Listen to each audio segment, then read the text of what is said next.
I run as Bob was kind enough to introduce me, I run the plastics, packaging, and paper practice within the industrials group at Stifel. What I do is mergers and acquisitions primarily and financing consultancy. So I essentially match investment needs and investment dollars. Have been dealing in plastics for a very long time.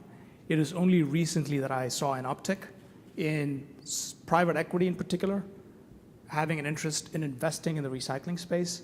And so as we started working with it more and more, we started tracking it methodically. And that's the result that you're going to see right now.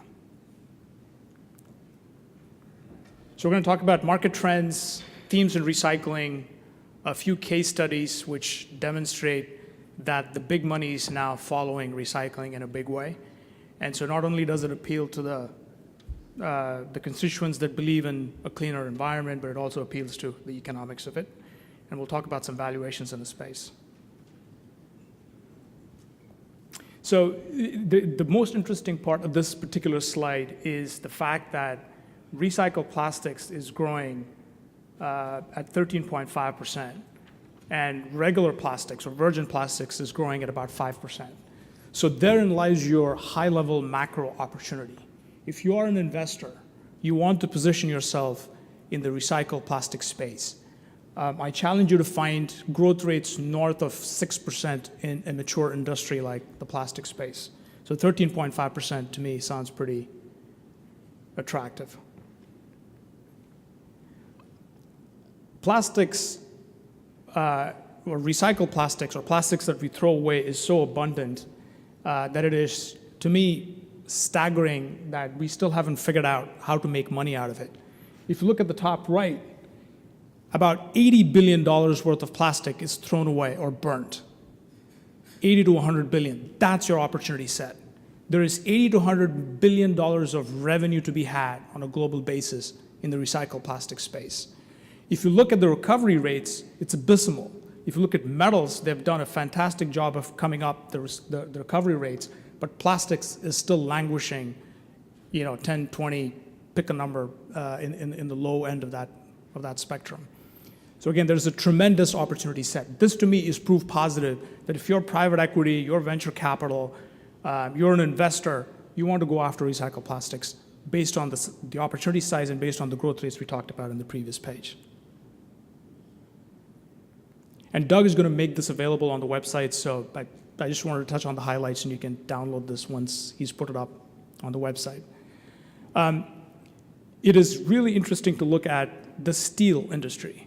So, call it 30 or 40 years ago, steel was where we are today with plastics. If you look at the percent of recycled steel that's being used in manufacturing, it's north of 50%. And they're making good money doing that. So on the chart, you see gross margins up to the top, right? You're looking at 25% gross margins doing recycled steel. And it took them, a long time to get to that spot, but they did. And it's really across the metal spectrum, the percentage of recycled metal that's being used in manufacturing is north of 50%. And plastic, it's not even close. So again, another data point to say that it's a place you want to be.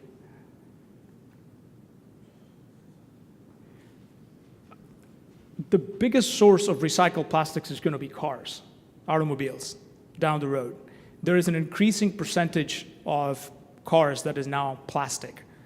And along with directives in Europe would say that the whole car needs to be recycled. And the fact that you have all these plastics stuck in the car, if you can figure out a way to extract that plastic and recycle it, every major manufacturer is going to line up behind you. And the chemistry is not that complicated. There are electrostatic properties, and I'm just a finance guy here now, but having just worked with technical people, you don't have to be the Google of recycling. You just have to just work with it and invest resources and time and R&D into this. And there is a way to extract plastic out of whether it's automobiles, whether it's durable goods. But this automobile is going to be a huge source of recycled plastic down the road, especially in places like China and India, where the growth rates in automobiles is just staggering. So why companies invest in recycling? Now this is an emerging trend, and we're starting to see this more and more. You control the supply chain and commodity costs. Recycling has been hit hard lately because commodity prices dropped, but that was not always the case. There were times when recycled plastics was a valuable part of the supply equation for a company. Abundant raw material, it's almost limitless. We use so much plastics that, especially in the municipal waste side, that we'll never run out of source material if we decide to go this route. There's increasing regulations and restrictions around the world about how we dispose of our plastics. Europe is leading the way. We're lagging behind, way behind, because we have so much land. It's cheap to throw away stuff in America, and we're really good at throwing away stuff. About a decade ago, we were talking about how we're going to run out of space in our landfills. But people like waste management and folks who manage landfills have become so good at it that we're managing to pack so much material into it. So the economics, again, in the United States, or North America in particular, haven't really caught up with that of Europe. There isn't a lot of land in Europe. There's a lot of regulation, a lot of awareness, and that's driving some of the recovery initiatives over there across the pond. And you folks, you're driving recycling. Unfortunately, you're not speaking with your wallet yet. You're not willing to pay more for recycled products. And therein lies the whole problem. I think if we figure out a way to supply you, the consumer, recycled plastic-based material, which costs the same as virgin plastic, then we have a winner in our hands. And the increased use of recycled content in applications and end markets, which is kind of a catch-all statement there. The regulatory environment is a driving factor. I don't think, people confuse regulations with economics. The regulatory environment is useful in starting the dialogue and having this particular dialogue, but at the end of the day, the economics have to come through. Factors affecting recycling or investment in recycling is commodity prices for sure, legislation across the globe. China was pretty much taking any waste that the West was generating, but they have woken up to the fact that that wasn't really good for them. So they put in the Green Fence and National Sword initiatives, which basically said you can't send them our crap. And that has made a difference. The bales that are being produced in North America and that are getting shipped over is of high quality. The supply chain has gotten rationalized, and it has really improved the quality of materials that can now be used for recycling plastics. I talked about this, technology and expertise. We need smart people in the room to spend some time and money thinking about how to extract plastics out of your computers, out of your dishwashers, your refrigerators. There's a ton of plastics. You walk into a house, you see it everywhere. So just, universities, I think they're spending a lot of money there, but I think more and more of that effort will bring down the cost of reclaiming plastics. Some case studies. Veolia is I'm sure you're familiar with this company. They have invested an extraordinary amount of money into plastics recycling operations. Again, I'll let you read this at your leisure once it's up on the website.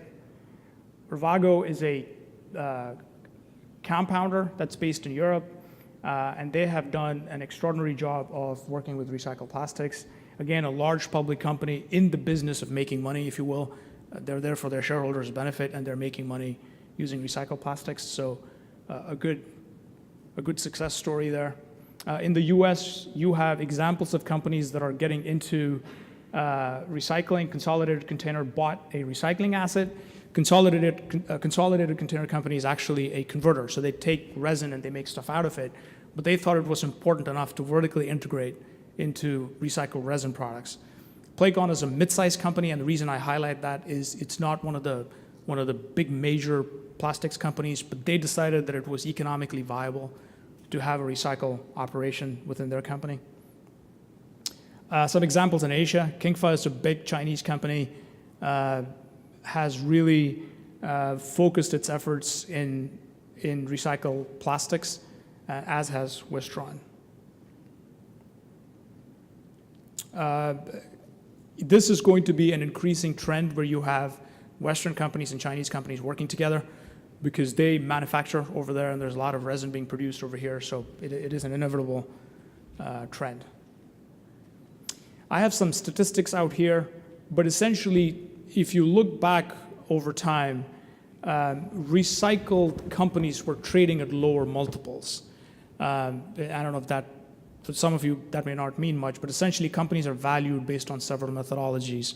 And one of the methodologies is a multiple of earnings. So if you look over time, the multiples that are being paid for recycling companies that extract plastic out of municipal waste or post-industrial waste, that has been going up. And which again speaks to the fact that it has become an increasingly profitable place to be for investors. So with that, I'll pause. All right. Thank you. Ricardo.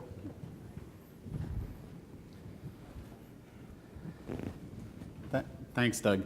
Yeah, a bit of a rush in with planes. You kind of try and gauge it with LA traffic, which is impossible, but anyway, I made it. I think what I wanted to talk about is, I think we come to the same conclusion, Uday and I, that there's an investment opportunity here, but we come at it from a slightly different perspective. Can we switch this? Yeah. As you heard, my company is a kind of different type of asset management firm, and we were created basically to try to come up with investment opportunities that are both good for investors as well as good for social and environmental issues. So we approach this from the problem and the opportunity that lies in that problem. As Uday said, it's unconscionable that we are throwing away this much value. When you put it into billions of barrels of oil, that's what we're throwing away here. We're throwing away barrels of oil, and there's a ton of value there, and we just haven't found the way to economically access that value. And so I think it's an incredibly important opportunity. It is a crisis. There's no doubt about it that there's a crisis out there. I mean, just looking at the issue from the perspective of oceans, which is what we were asked to look at. We were asked to look at, how do you address the problem of plastic going into the ocean? And when we started looking at the issue, I mean, I had an idea that there was a problem. Just anybody who goes to any beach anywhere in the world knows there's a problem. But I had no idea the scale of it.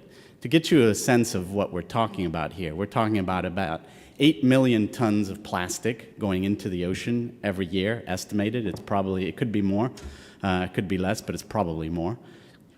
Just to put that in perspective, imagine that you took 5 Whole Foods bags full of plastic, stacked them up, one on top of each other, and put one of those stacks of 5 bags for every foot of coastline on the planet. That's 8 million tons of plastic. And that's how much plastic is going into the ocean every year. And that's a fraction of the plastic waste we're generating. So the size and the scale of the opportunity is tremendous. So we were approached by a number of people who were interested in how do you address this problem through investment, and they basically came to us with all these ideas. They'd heard about the plastic gyres, they'd heard about all these problems, and they were like, well, how do we solve this problem? Do we go out and do we clean up the plastic gyres? What do we do? And we started doing the research, and we said, look, we don't think that's the solution, because if you take all of the plastic gyres out there, and the one we hear about in the North Pacific is just one. There's about 5 of them in every ocean. If you could wave a magic wand tomorrow and get rid of all the plastic in all those 5 gyres, you would basically only be impacting somewhere on the order of 8 to 12% of the plastic that is going into the ocean each year. Each year. So, you know, this problem goes way beyond those gyres. And in order to address this problem, we're going to have to solve this problem on land. We're going to have to solve this problem in the sort of ways that Uday was talking about. We're going to have to use plastic better, change the type of plastic we use, and manage our waste in a big way. And just to give you another sense of the scale and the magnitude of the problem, the majority of the plastic waste going into the ocean, so about 50% of it, is coming from about 5 countries in Asia, right? China, Indonesia, Philippines, Vietnam. So, you know, we do a decent job in developed countries of managing that plastic so it doesn't get into the ocean. I'm not saying we do a decent job in managing it generally, we could do a much, much better job of reusing it, recycling it, managing it in all kinds of different ways. But if we're going to address the problem in the oceans, then we're going to have to solve that problem on land, and we're probably going to have to solve that problem in at least those 5 countries. So what we came to is that there's a tremendous opportunity here. And what we decided to do was look at the entire plastics value chain and ask ourselves, where are the impact opportunities? Where could you invest money profitably in ways that affect this value chain to, not just stem the bleeding, but turn the patient around and try and cure things here? And what we started off with was we said, okay, you can take plastics value chain and start all the way from the material engineering, from the design of the actual material, through the design of the products that use the material, through the consumer use, through the collection, through the recycling, through the conversion and disposal, all the way to what we called last chance capture, so before it gets into the ocean, capturing it before it gets to the ocean. And we looked at where are there opportunities for investment here.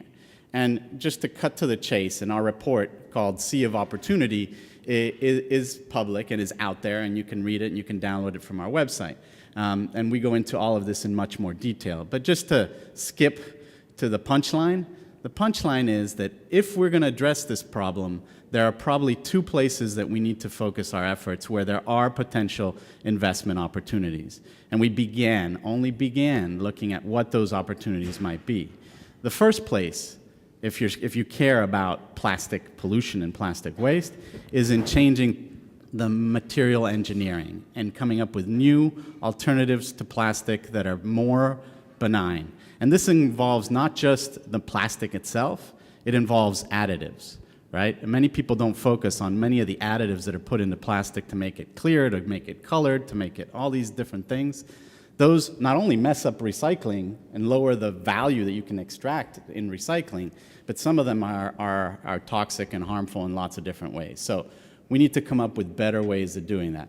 And this does not mean that we're going to do away with plastic. Don't kid yourself. Plastic is an incredibly useful material. It's got tremendous valuable properties, so I'm not advocating that we get rid of it, but we need to find other alternatives that are better in other ways, right?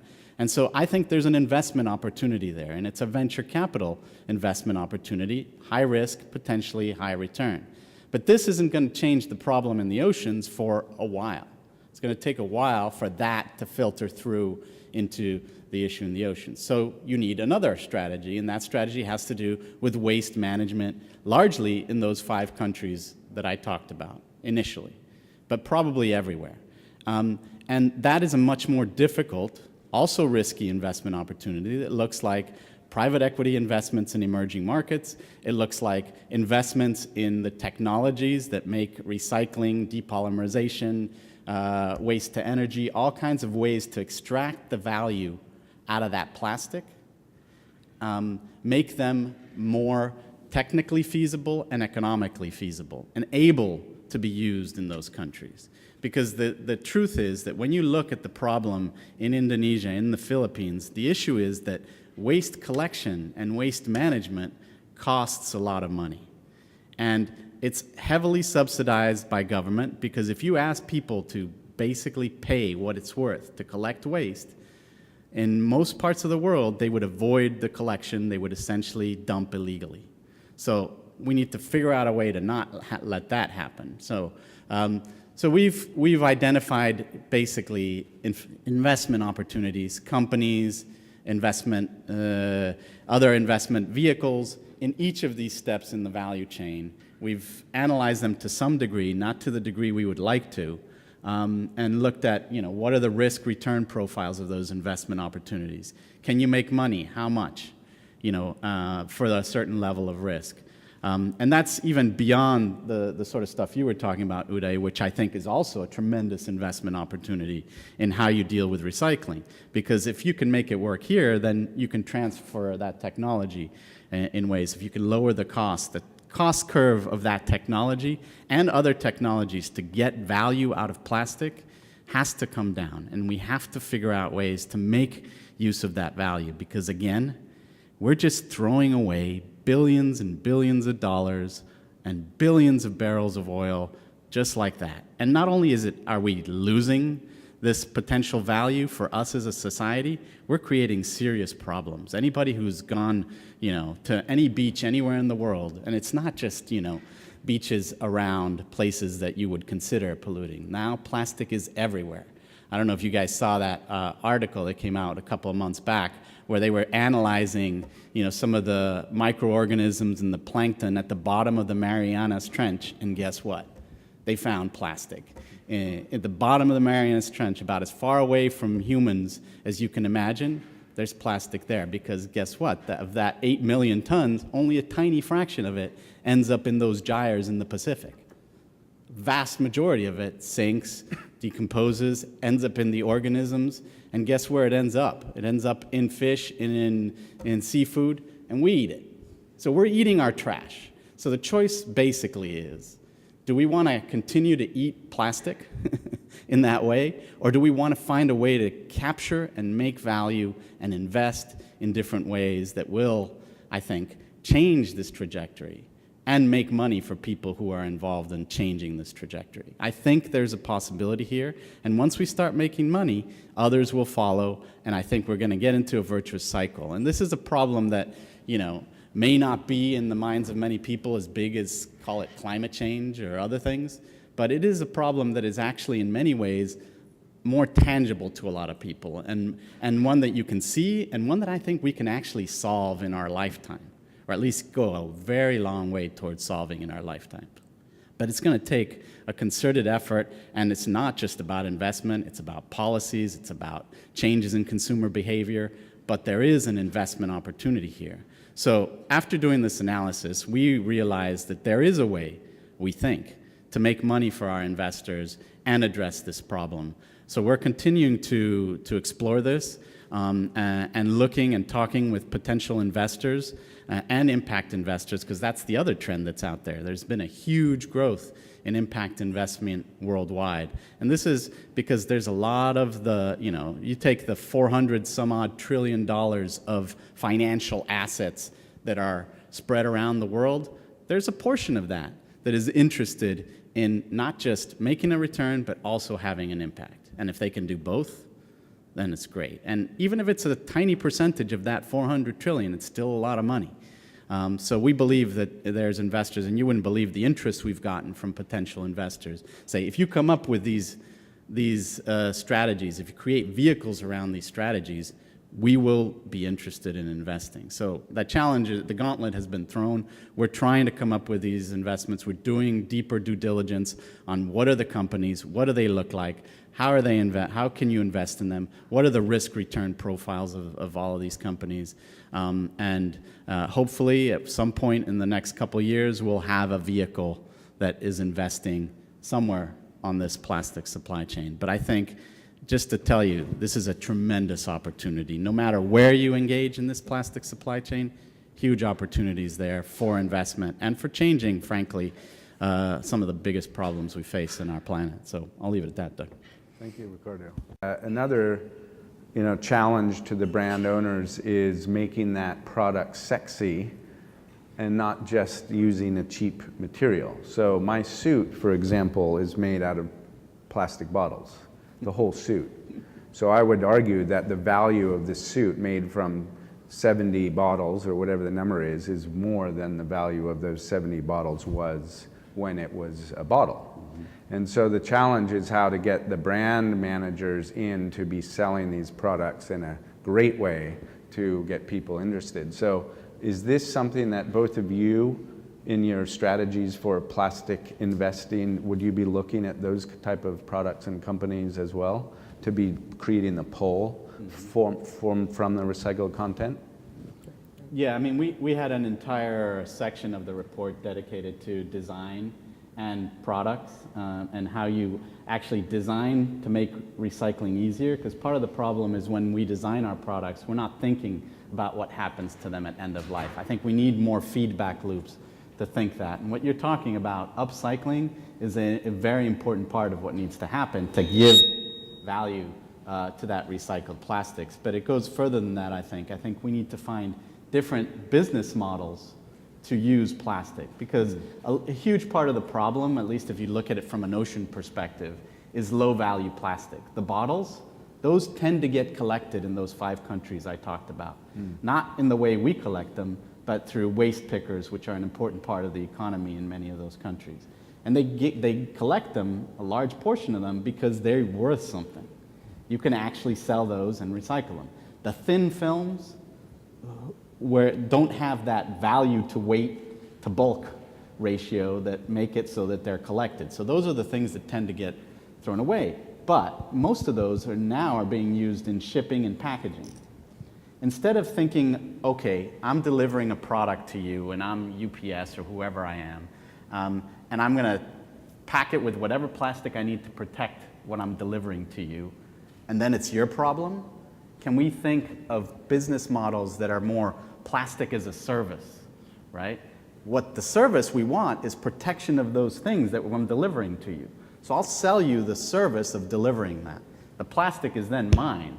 And then I have to figure out a way to use it multiple times, because then I will make more value. So these kinds of changes in the way we think of how we use plastic and upcycling and adding value are, I think, where we're going to get real change. Uday, do you have any comment on that? Yeah, so look, when we look at a metal object, right, you do not see a sticker which says 70% recycled content.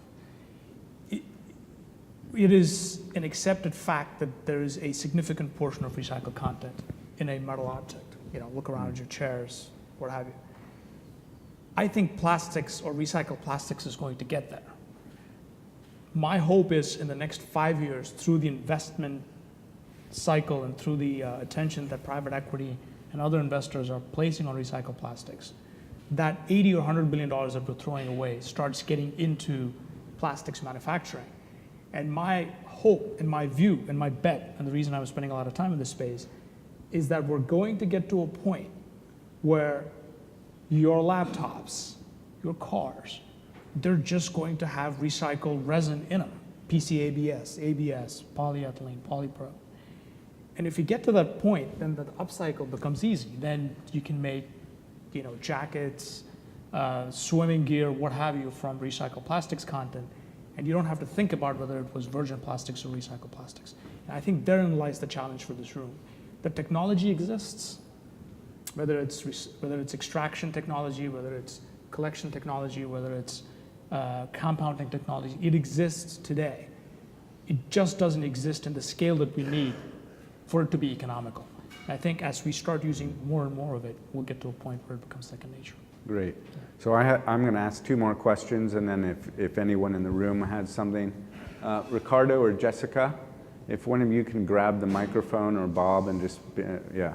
So in the developing world and in much of the world where you have these issues that are like distributed power, where the villages and the towns have a waste issue, you can't necessarily take a big super duper machine and give them recycling 101, you know, for $500 million. So one is, what is the minimum value of an investment that the people you're talking to are willing to make? And what is their appetite to go to these far off municipalities that really need to get these problems fixed, but that do not have super big needs in terms of machinery and equipment at the level that the Asian Development Bank or the World Bank would fund? That's a tough one.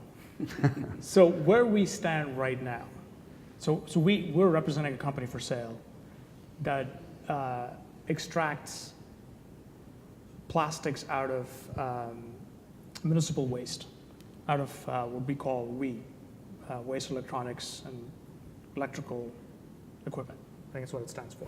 So they basically take, so if you think about these laptops, which you will throw away in a couple of years, or the phones that you've thrown away, iPhone 4s, if you remember those, that you've thrown away, they get chopped up. The metal recyclers take the metal out of it, and then they throw away the rest, which is all plastics. So the company that we're representing for sale takes that stuff and extracts a bunch of plastics out of it. So they've really taken dirt and turned it into plastics. So through that, so using that as an anecdotal evidence, we think, we as an Stifel Investment Bank and some of the bankers who work in recycle space, that for the Suezes, the waste managements, the Ravagos of the world to take attention, to pay attention, it needs to be about $5 million of profit, or we call it EBITDA, for it to get attention. But that's on a mature company scale. If you drop below that, where Ricardo's from, San Francisco, I'm hoping the venture capital world starts funding small-scale recycle operations. The Foy Group that presented in Dallas is a great example of that. It's not a very expensive unit. You know, they have a unit that costs $20 million, but it produces an incredible level of profit at certain levels of diesel prices, arguably, where they're taking plastic, municipal plastic waste, and turning it into road-ready diesel. That's not very expensive. And so I think, if to answer your question, there are two separate categories in the investment community right now. One is the mature level, where I think it's about $5 million of EBITDA or profit, and then the venture cap, the world is your oyster. Anything get funded as long as you can make an economic case for that. I don't know what you're saying, Ricardo. Yeah, I mean, I think that the venture capital and the funding will go to some of these technologies, and some of them still need to be perfected. I mean, there's been many questions about emissions and pollution from some waste to energy technologies. Some of them are still extremely expensive. You know, bringing down the cost curve, bringing down the health and the pollution standards of these things. You need investment in those technologies. That's great. But I do think there are enough investors out there that could be interested in sort of the smaller deals, aggregated, yes, up to the several $million level, but in smaller deals in emerging markets. It wasn't too long ago that everybody poo-pooed microcredit as an industry, right? And microcredit is now a pretty large business, and in fact, the people that are taking microcredit pay back better than most people pay back. You know, their repayment rates are higher than a lot of other than your traditional banks, and people didn't realize that. And I think there are incredible opportunities, not just for investors from Europe and the U.S. in emerging markets, but I think there's incredible opportunities for emerging market investors in emerging markets. And I think there's going to be new companies, smaller companies, that emerge in these emerging markets to deal with these problems, because the problems are getting big enough. I think one key to this transition is actually going to be, at least in these countries that I talked about, it's going to be the waste pickers and how you deal with waste pickers and how you manage them and how they aggregate and how they get better standards of living for doing what they do, because they do a tremendous amount of recycling in these emerging markets. Like I said, you don't see many of the PET bottles coming into the MRFs because they've been picked before they get there.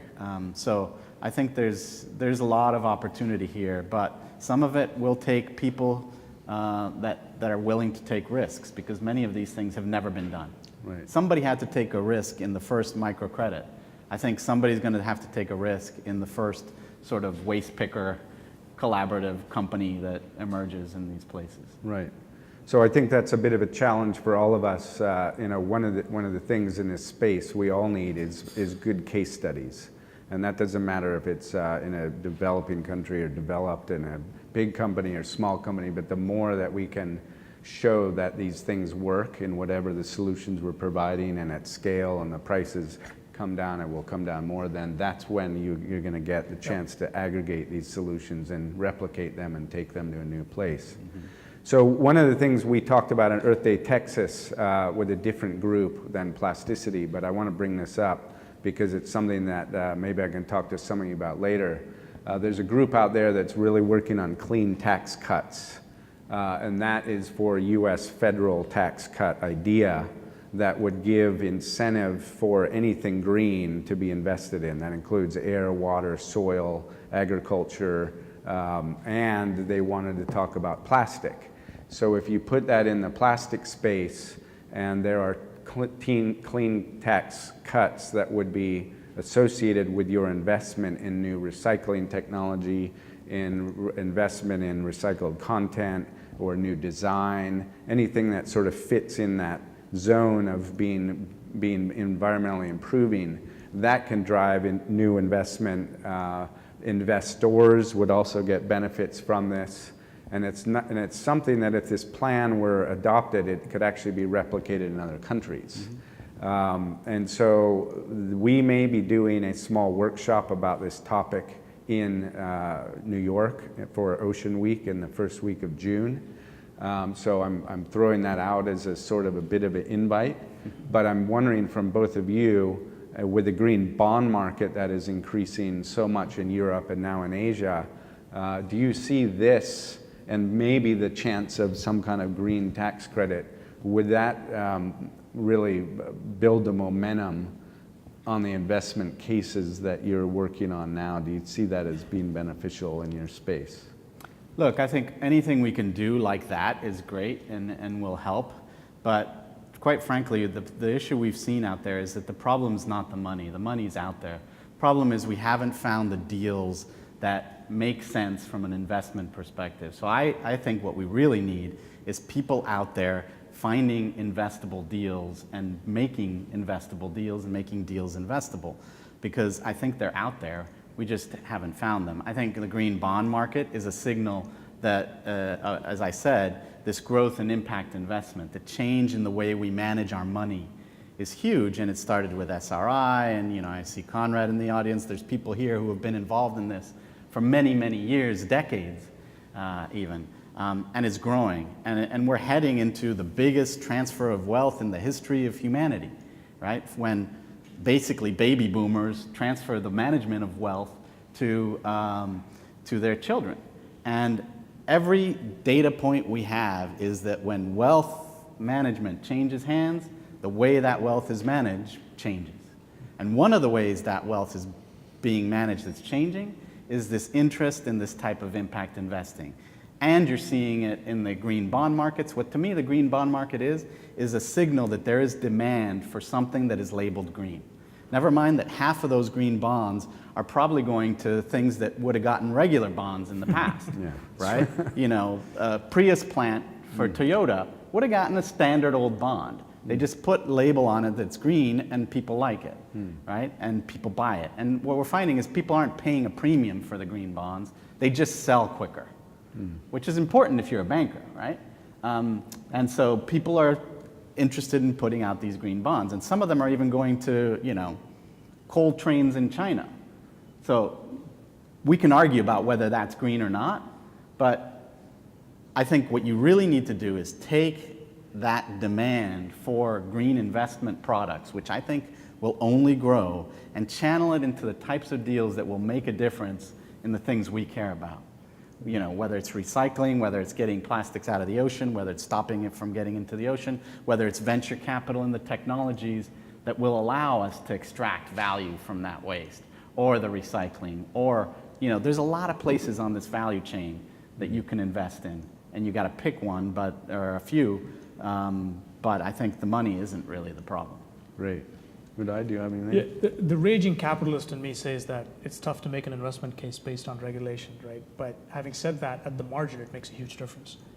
You start a conversation, you maybe create a demand pull based on regulation. You see that in Europe to a very large extent. So it absolutely makes a difference at the margins. And I think I cannot emphasize enough that if you feel strongly about this, speak up, participate, because it only helps my guys.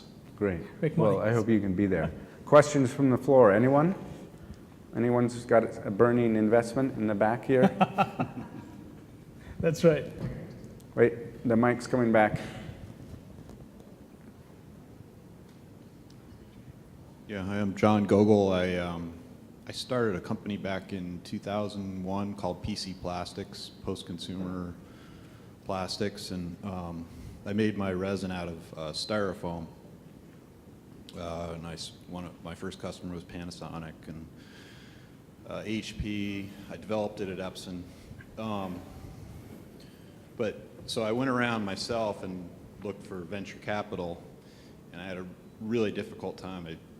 I did probably, 4 or 5, I tried to do 4 or 5 deals, and the biggest problem was that the investors were afraid of investing in the commodity. Yep.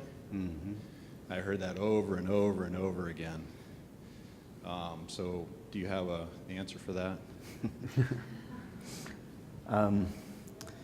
Yeah, I mean, it is a tough area, no doubt. And I think, you know, one of the biggest problems we've seen in recycling over the last 2 decades has been the price of oil. You've seen, you know, recycling plants suffer through that. So from an investor's perspective, they were right. You know, commodities can be dangerous, the ups and down prices of commodity.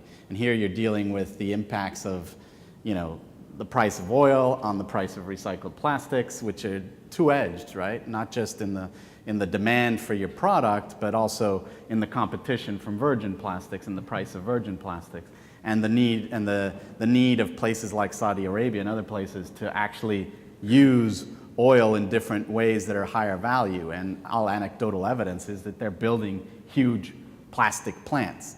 So from a problem perspective, the problem's only going to get worse. From a recycler's perspective and an investor's perspective, you know, this just shows you how commodity prices can kill you. So they're right, but I do think that there are investors out there willing to take a risk. And as I think if we see this growth of this impact investing or the green bonds or others, I think there are investors out there who are seeing this not only as an investment that could make money, but as an investment that has an impact on a big social environmental issue. So, you know, what we've seen out there in this space and in other spaces is that it really isn't about the money, right? You know, we did a survey of people who are investing in conservation, and the answer we got to that survey was there's a bunch of money, several $billion of people that are investing in conservation, but hey, there's several $billion that are still sitting in their pockets that they've raised but haven't invested.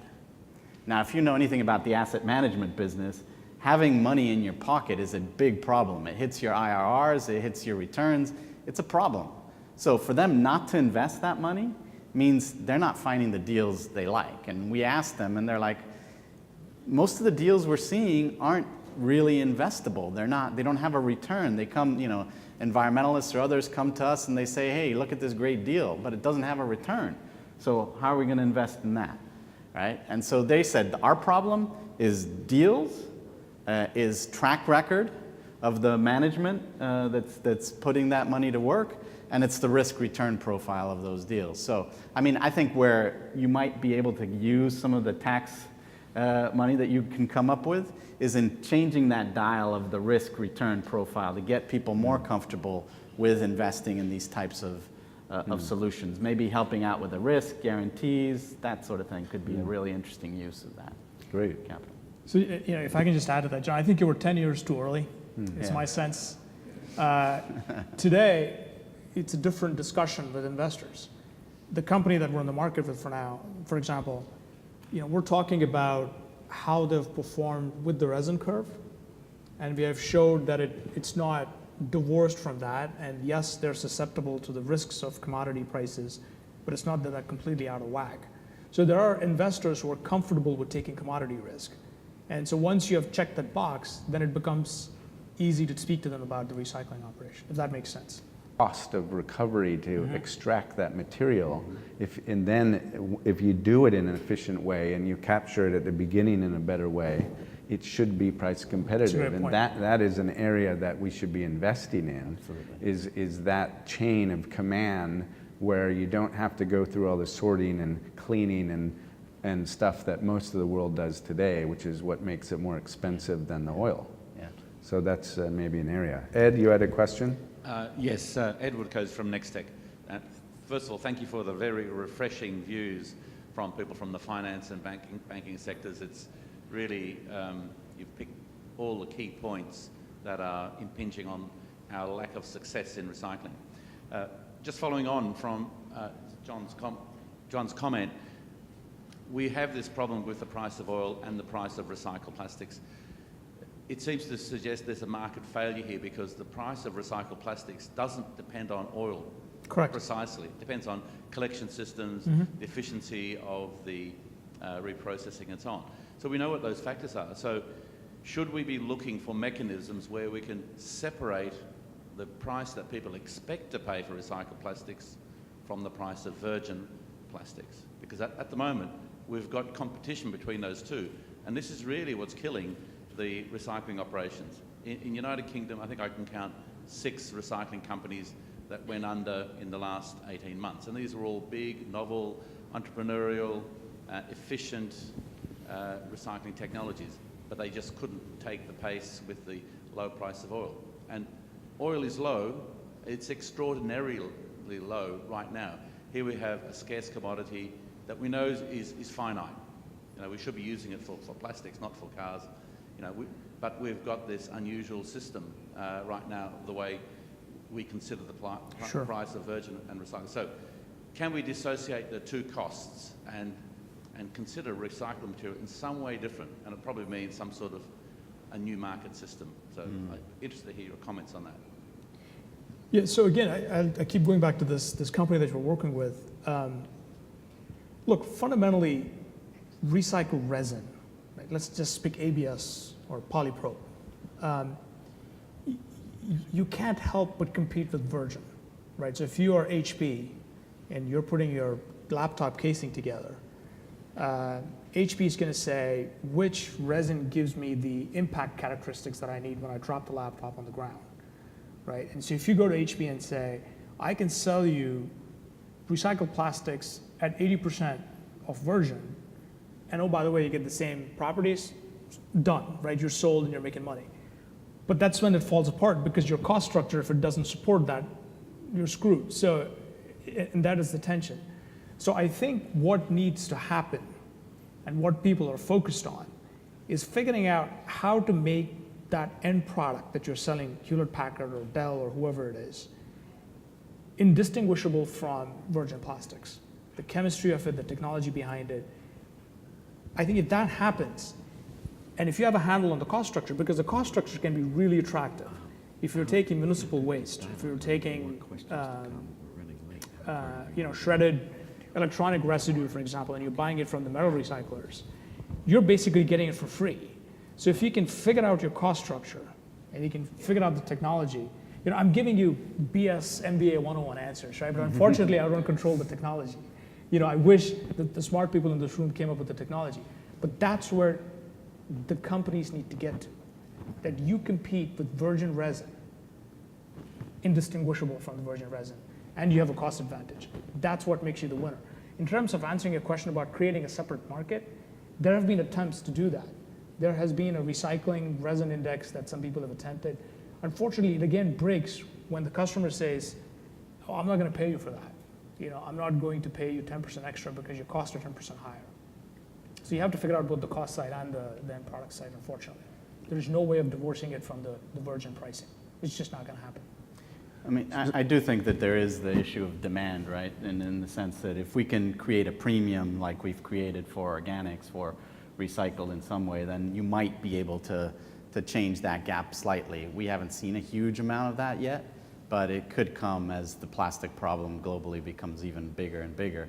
The other issue is absolutely, Doug is 100% correct, that on the cost of collection and getting that down and figuring out what are some of the other ancillary benefits of the type of collection we're talking about, which is essentially, you know, it can even be as simple as a wet-dry collection system, which could make a huge difference. And if you do this sort of wet-dry, organic, everything else kind of collections, you could lower the cost of recycling considerably, and you might actually have a product to sell on the compost side. So in the US, we've seen the same pressure from the lower costs of oil impinging on recyclers. And I talked to a friend of mine who works with a recycler in San Francisco saying, we have trouble making money in the recycling. But guess what? Our composting, making money hand over fist. In fact, our composting is keeping us afloat. So, you know, there are potential benefits of the type of sorting we're talking about that can be paid for